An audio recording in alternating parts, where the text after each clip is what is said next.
Savez-vous pourquoi je ne dis jamais aux femmes que j'accompagne ou que je croise, sois forte? Dans cette vidéo, je vais vous expliquer pourquoi chercher à être forte vous vole votre puissance. Vous découvrirez comment reconnaître cette puissance en vous, accueillir votre vulnérabilité comme une alliée et vous autoriser à être pleinement vous-même. Avant d'aller plus loin, je vais me présenter. Mon nom, c'est Dina Ravel. Ma mission préférée, c'est surtout aider les femmes à retrouver leur puissance intérieure, à vivre en harmonie avec qui elles sont vraiment, au-delà des masques, au-delà des règles que nous impose la société, que nous nous imposons nous-mêmes, hein, selon notre choix de vie, notre style de vie, et ainsi de suite. Alors, c'est aussi simple que ça, dans le fond. Ne cherchez pas à être forte, vous l'êtes déjà. Mais oui, très souvent, vous entendez, ou même vous vous entendrez de vous dire à vous-même, tiens bon, sois forte, garde le sourire. Mais ce sont tous des mots encourageants de premier abord, qui viennent naturellement aux lèvres de ceux qui veulent l'aider et qui viennent aussi naturellement, au fait, à l'intérieur de nous, à nos propres lèvres, quand on veut s'encourager. Mais en vérité, nous n'avons pas besoin de tout faire ou de faire des efforts particuliers pour être forte. Cette force, elle est déjà là. Elle est déjà là en nous, dans nos tripes, dans notre cœur, dans notre puissance, dans notre histoire. Ici, je parle pas de la force physique qu'on se crée au gré de nos entraînements au gym, hein. Là, je parle de cette force intérieure armée de courage. Le vrai courage, celui de reconnaître notre vulnérabilité et d'oser nous montrer tel qu'on est. Parce que la vulnérabilité, elle n'est pas une faiblesse en soi, c'est un pan vers l'authenticité. C'est un pont vers une puissance bien plus profonde. Pourquoi s'épuiser à créer ce qui est déjà là? Pourquoi ne pas réserver notre énergie pour nous regarder avec sincérité, avec amour, avec vérité? Je vais vous partager quelques pratiques simples pour reconnaître et laisser de la place à votre force intérieure.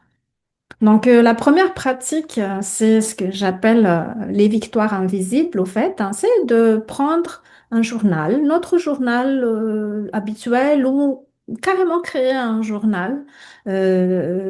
Pour ça, si vous n'avez pas de journal, c'est peut-être le moment de vous y mettre. Si vous n'aimez pas écrire, vous pouvez le mettre comme un journal audio, par exemple.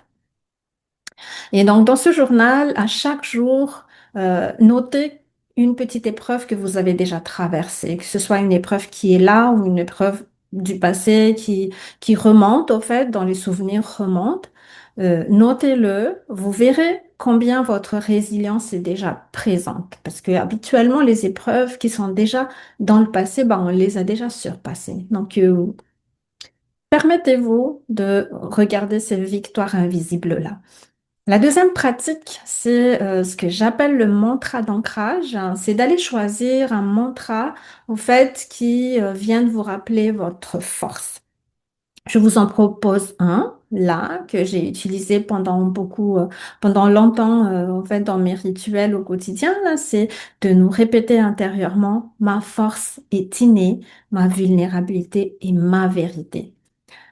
Voilà la deuxième pratique. La troisième, ça va être d'aller s'autoriser. Quand vous ressentez une émotion difficile, dites-vous, je m'autorise à être vrai, même quand c'est fragile. La plupart du temps, quand c'est des émotions difficiles, ça prend. Après, si c'est vraiment difficile pour vous d'accueillir vos émotions, bah, vous allez découvrir dans cette chaîne, enregistrer des vidéos qui nous aident à accueillir les émotions.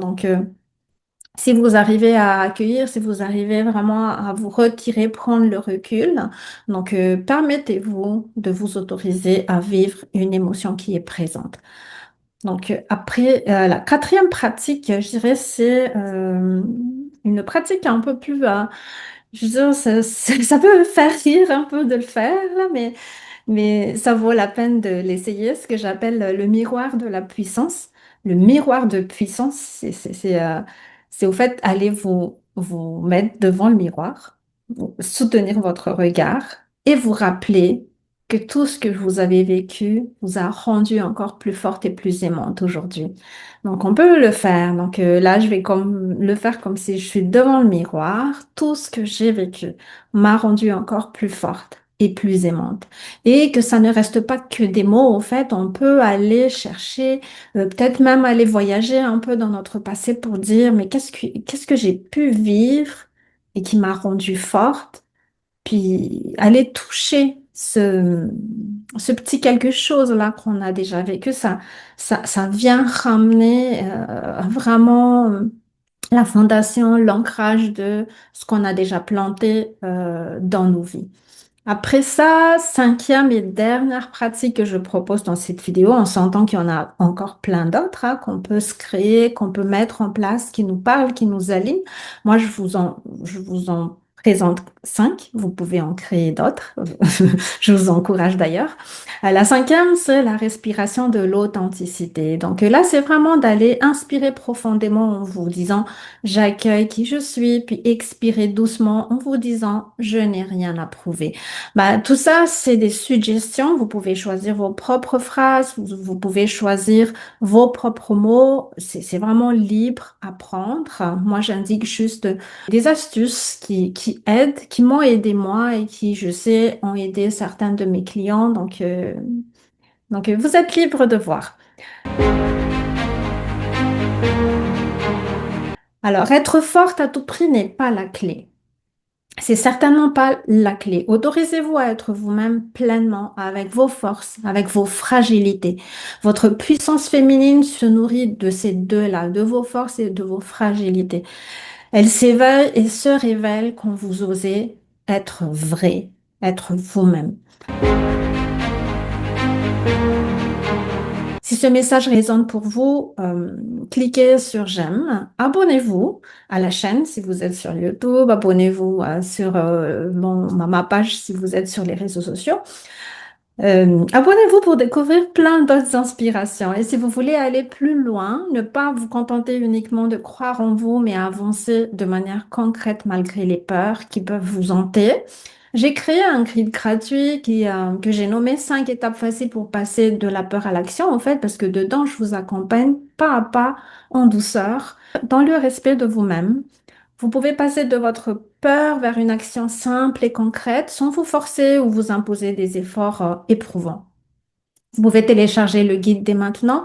Le lien est juste en dessous de la vidéo dans la description. Donc voilà pour aujourd'hui et à bientôt.